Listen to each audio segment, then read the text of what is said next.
Hey, this is Coco from Coco Custom, and today I'm moving around my autokato mid-rise lift I just bought. And so after you get out of the crate, I use the pry bar a lot to pry it around. And so before I hooked everything up, I need to move it around. I just put a pry bar underneath this, lift it up, and then I'm able to slide these in and over. It's hard to do by myself, but oh, look at there. I might be able to get this. Maybe not. I thought I was. I lied. Let's try it again. I caught the weight plates. Alright, now it's way up there. As you can see, I'm able to slide this in place. So I got all three sides in, or three wheels. It should be able to be moved around really easy.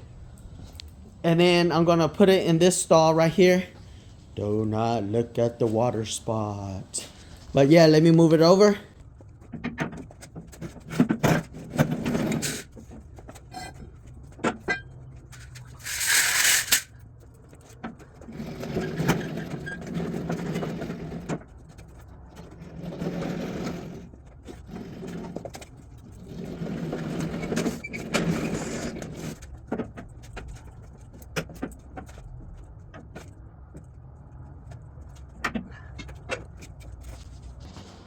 Alright, as you can see, it should be in place.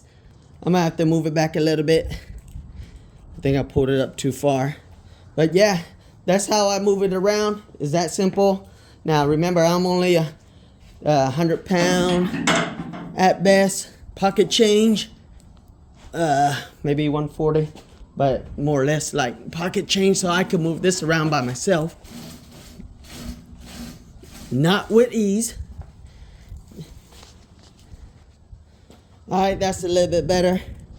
I have these markings where I want the wheels to be, or where it sits, so it'll give me space in the back and space in the front to move it over later on. Like if I move the car wheels will be around right here, so it'll be off of right here, and it'll still give you room to open the doors and whatnot. I will move it over,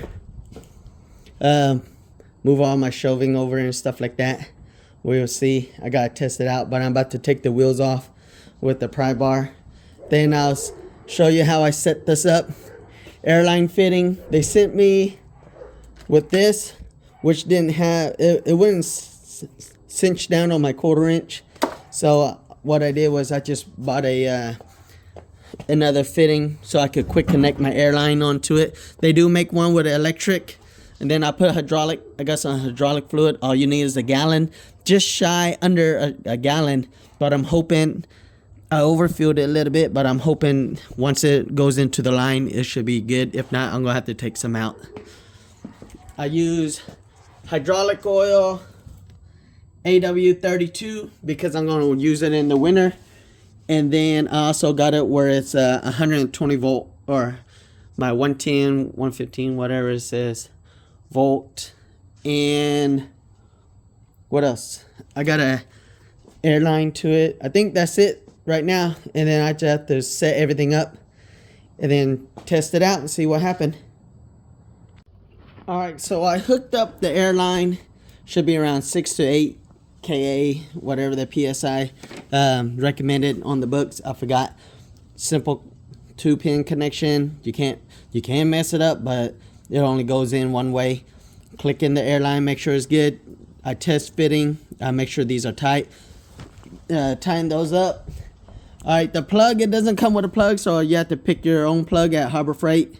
What is it? Brown is your hot, blue is your neutral. So brown goes with gold, and then your blue go with your neutral, which is the silver. And then, what's it called? Your silver hardware inside, screw, bolt, whatever it is. And then your brown will go with the gold. And then this yellow and green is your ground. So we could start it up to see if we got power. And it shows we got power. Make sure it's unlocked. Or emergency stop, it's not. Let's see if it works. Oh, I still got a wheel on. Hold on. All right, now that I got the wheel out, let's see if it'll go up. It should be pumping, getting some of the air out. I shouldn't go all the way up.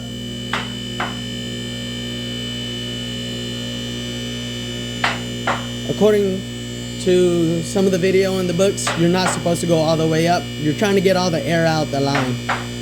And so I overfueled it, hoping there was none in the cylinders and stuff like that, and they'll fill up the cylinder. So one of these should be good, 1 gallon, if I'm right.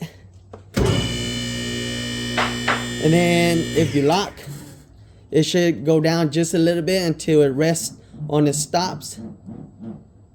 I'm gonna have to fiddle with it maybe. And then to go down. You see how it kind of, I might have to fiddle with the valve to let it go down a little bit quicker or slower. But you're supposed to let this work itself out a couple of times and then redo it. Now, I got the pneumatic one. I should have got the electronic locking one because I have an old ass air compressor that I had to drag out, or I left in there, but I plugged it up to make sure it works.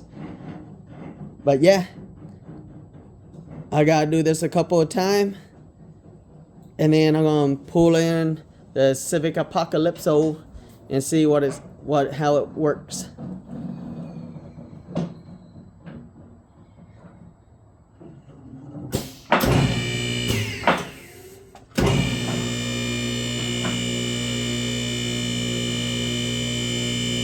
Oh yeah, that's a lot faster now that some of the air is out of it.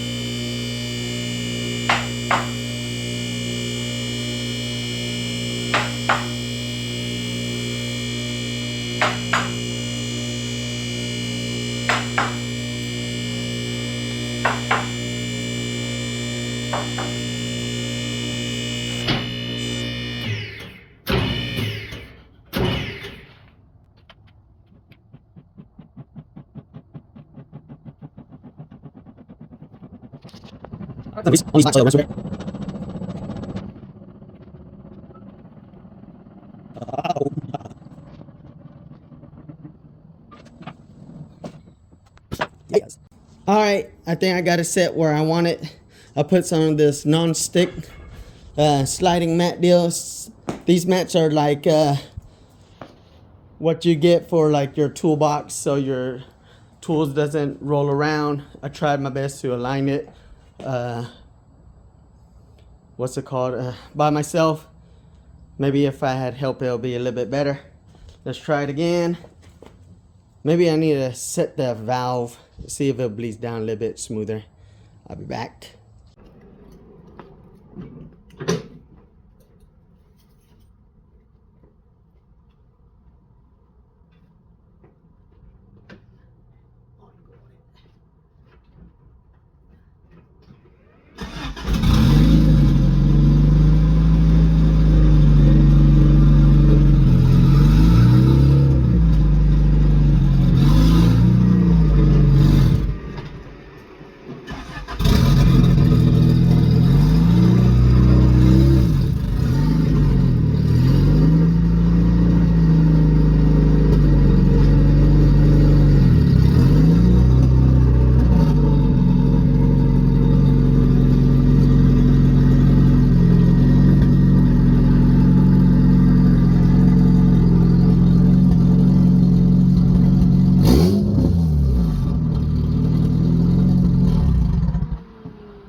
That give me a little bit of room up front.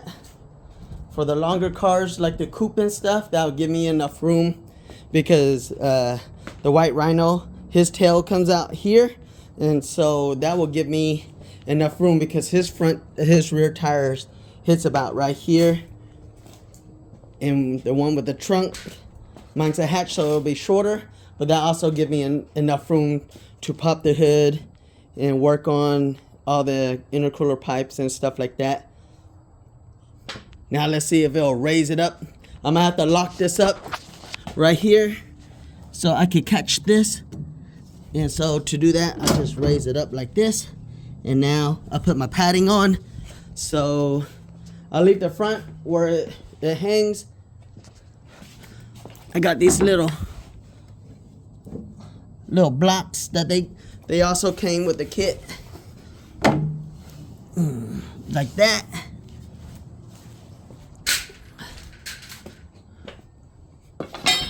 Wow, shit! Almost lost another eyeball.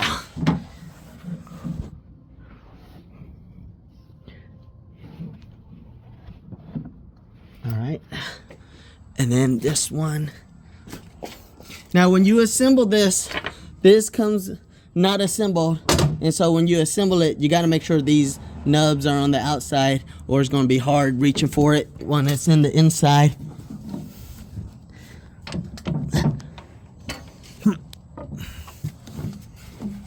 All right, there we go. How's that? Yeah, there we go. That looks a lot better. All right, let's go up.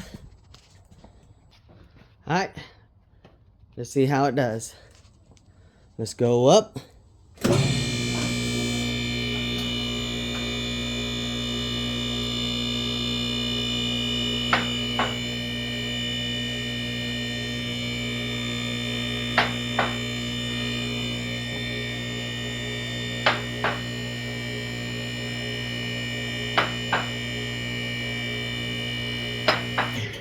All right, let's lock it down.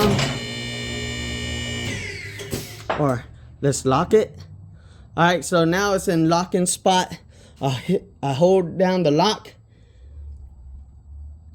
and this is what I got. I still got room above my garage, so if I shut the garage door, I could go a little bit higher. I just want to see how it's what it do. So yeah, this is it. Fuck yeah. I mean, oopsie. Yeah, that's how I like it. Alright, now that I have it up, I let it sit there for a minute. Let's go down. I'll hit and hold down the down button. So it should go up, and then now it should release down. Oh my God, it did not go down. I think I ran out of air. Did I run out of air? Nope, it's good. So let's hit that.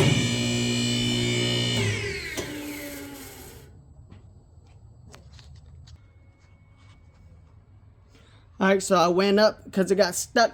I went up and then I brought it back down. It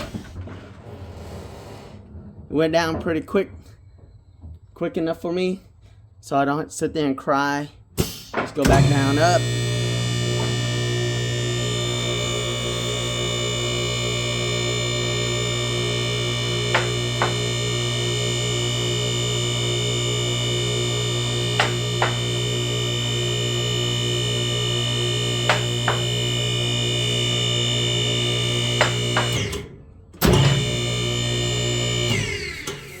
There it goes.